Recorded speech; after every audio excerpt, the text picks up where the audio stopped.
अस्सलामुअलैकुम बिस्मिल्लाहिर्रहमानिर्रहीम। Welcome to my YouTube family. कैसे हैं आप? उम्मीद करती हूँ कि अल्लाह के फजलो करम से आप सब ठीक होंगे और इसकी दी गई नेमतों से लुत्फ़अंदोज़ हो रहे होंगे। हर रोज़ की तरह आज भी मैं आपके लिए एक नई और मज़ेदार रेसिपी लेकर हाजिर हुई हूँ। तो व्यूवर्स, इतनी मेहनत से मैं आपके लिए ये वीडियोस बनाती हूँ, तो प्लीज़ लाइक, शेयर और कमेंट्स करना मत भूलिए। और जो लोग मेरे चैनल पर अभी नए आए हैं, इनको वेलकम, और जिन्होंने मेरे चैनल को सब्सक्राइब नहीं किया वो मेरे चैनल को ज़रूर सब्सक्राइब करें और बेल आइकन को लाजमी प्रेस करें ताकि मेरी हर आने वाली खाने की मालूमाती वीडियोस आप तक पहुंच सकें। अब चलते हैं आज की रेसिपी की तरफ। आज की रेसिपी नोट फरमा लें जी, ये लीजिए, ये रही स्क्रीन पर आपकी आज की रेसिपी। आम का अचार बनाने के लिए आपको चाहिए कच्चे आम 2 किलो, सब्ज़ मिर्च 1 किलो, नींबू 1 किलो, लसूड़ा 1 किलो और नमक हस्बे ज़ायका। मज़ीद इसमें जो चीज़ें पड़ेंगी उसमें है सरसों का तेल, अचार को अच्छी तरह डुबोने के लिए सरसों के दाने, राई दाना, मेथी दाना, सौंफ, कलवंजी, हल्दी पाउडर, लाल मिर्च पिसी हुई, दड़ा मिर्च और ज़ीरा। इसके लिए मज़ीद आपको जो चीज़ें चाहिए और क्वांटिटी चाहिए वो सारी इसके आगे मैंने मेंशन कर दी है। अब आपने ले लेने हैं कच्चे आम, जिन्हें गेरी भी कहा जाता है।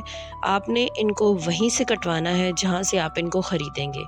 और यहाँ पे लीमू जो हैं वो मैंने जस्ट एज ए सैम्पल रखे हैं। आपने इस तरह के लीमू इस्तेमाल नहीं करने, आपने बिल्कुल फ्रेश लीमू ला के इस्तेमाल करने हैं, येलो।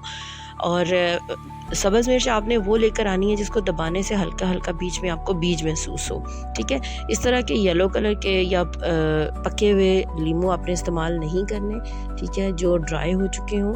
आपने बिल्कुल फ्रेश लेमन इस्तेमाल करने हैं। और ये देखिए, ये मैंने इनकी कटिंग करवाई है और ये आपको वहीं से कट के मिलेंगे जहाँ से आप इनको ख़रीदेंगे, ठीक है जी। घर में ये आप बिल्कुल भी इजीली काट नहीं सकते, ये आपको वहीं से कटवाने पड़ेंगे। उसके बाद आपने नमक, मिर्च और हल्दी ले लेनी है, तकरीबन 2-2 चम्मच। अगर आप 2 किलो आम ले रहे हो तो उसके ऊपर 2-2 चम्मच आप नमक, मिर्ची और हल्दी लगाएंगे और उनको अच्छी तरह से मिक्स करके इनके ऊपर लगा देंगे।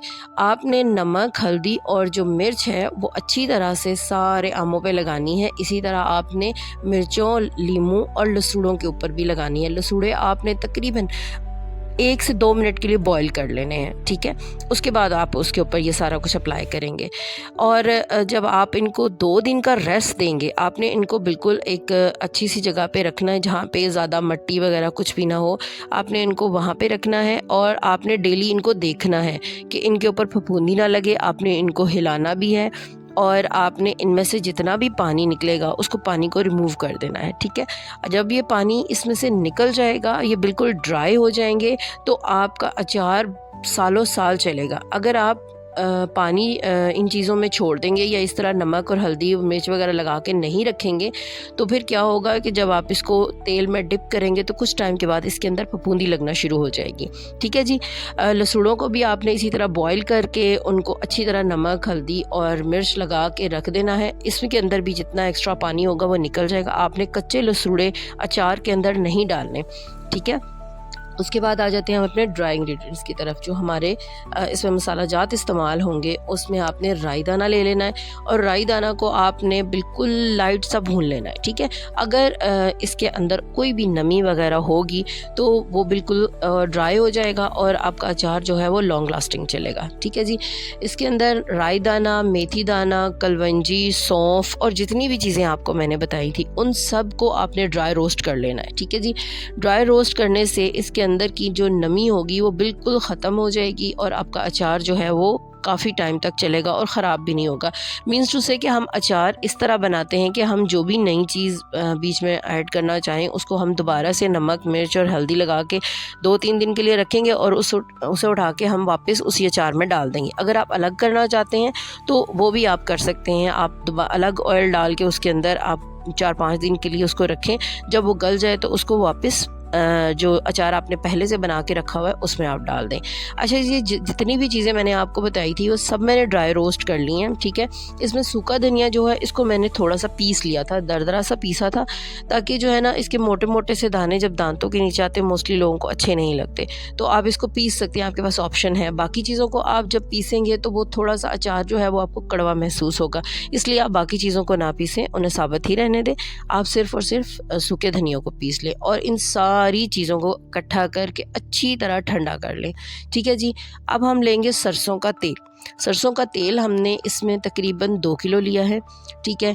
अगर आप ज़्यादा लेना चाहते हैं तो ज़्यादा क्वांटिटी तो कर सकते हैं, लेकिन कम नहीं कर सकते, क्योंकि अगर आपका अचार ऑयल के अंदर डिप नहीं होगा, जितने भी पीस जो है वो अचार से बाहर होंगे उन सबको फुंदी लगने का ख़तरा है, ठीक है जी। आपने उसको अच्छी तरह से बॉईल कर लेना है, इसी पर्पज़ के लिए कि उसके अंदर भी कोई नमी ना हो, ठीक है। और वैसे भी तेल आप सरसों का अगर पका के इस्तेमाल करेंगे तो उसका फ्लेवर बहुत अच्छा आएगा, ठीक है जी। अब जो हम लोगों ने ड्राई रोस्ट किए थे मसाले, उनके ऊपर हमने नमक, मिर्च और हल्दी ऐड कर दी है मज़ीद, क्योंकि अगर हमारे जो अचार है उसके अंदर अगर नमक, हल्दी या कुछ भी कोई कमी है तो इस थ्रू कंप्लीट हो जाएगा, ठीक है जी। मतलब उसका फ्लेवर आपको अलग से ही आएगा, क्योंकि हमने जो पहले अपने अचार की चीज़ों के ऊपर जो लगाई हुई थी हल्दी, नमक और मिर्च, वो तो पानी के साथ निकल चुकी है, ठीक है। तो अब हमने क्या किया कि जितना भी हमारे पास मसाला था जो हमने ड्राई रोस्ट किया हुआ था वो हमने इनके ऊपर डाल के, ठीक है, लेमन के ऊपर जो हमने मिर्चें जो है रखी थी, उसके अलावा जो आम थे उनके ऊपर डाल के अच्छी तरह से उसको मिक्स करके हमने एक बाल्टी को ले लेना, और बाल्टी को भी आपने बहुत अच्छी तरह से ड्राई करना है। प्लास्टिक की ले लें, आपके पास प्लास्टिक की है या फिर आपके पास शीशे का कोई जार है या दूसरा मिट्टी का मर्तबा में आपके पास, आप किसी भी चीज़ में अचार बना सकते हैं, ठीक है जी। अब इसके ऊपर आप ऑयल डालेंगे, लेकिन आपने सरसों के तेल को कंप्लीट ठंडा करने के बाद तसल्ली के साथ डालना है, कोई जल्दी नहीं है। अचार बहुत ही मज़े का बनेगा अगर आप इसको सब्र और तहम्मुल के साथ बनाएंगे। आपको ये कहा जाता है 5 मिनट में अचार तैयार हो जाता है, 10 मिनट में अचार तैयार हो जाता है, या 1-2 दिन में अचार तैयार हो जाता है, तो ये बिल्कुल गलत है। आपने अच्छा मज़ेदार और लॉन्ग लास्टिंग अचार इस्तेमाल अगर करना है तो आपको उसके लिए सब्र और तहम्मुल के साथ इसको बनाना पड़ेगा। इसके लिए 2 दिन आपको इसको रेस्ट देना पड़ेगा, ठीक है। उसके बाद ही आपका अचार बन सकता है। चूल्हे पे आपका अचार कभी नहीं बनेगा, और जो आप बनाएंगे वो शायद 2-4 दिन ही आपका चले। अब आपने कोई सा भी पतला सा कोई दुपट्टा ले लेना है, ठीक है, शिफॉन का हो या मलमल का हो, आपने वो लेके इस बाल्टी के ऊपर बांध के इसको 2 से 3 दिन तक, गर्मियों की 2 से 3 दिन की धूप और सर्दियों की 5 से 6 दिन की धूप लगवानी है। उसके बाद आप इसको कहीं पे भी रख दें, और आपने हर 2-4 दिन के बाद इसमें जो है ना वो थोड़ा बहुत इसको हिला देना है, ठीक है जी। मिक्स अचार बिल्कुल तैयार है। मेरे चैनल को लाइक, शेयर और सब्सक्राइब ज़रूर कीजिएगा, मुझे आपकी सपोर्ट की बहुत ज़रूरत है। Thank you so much for watching my video. अल्लाह हाफिज़, टेक केयर।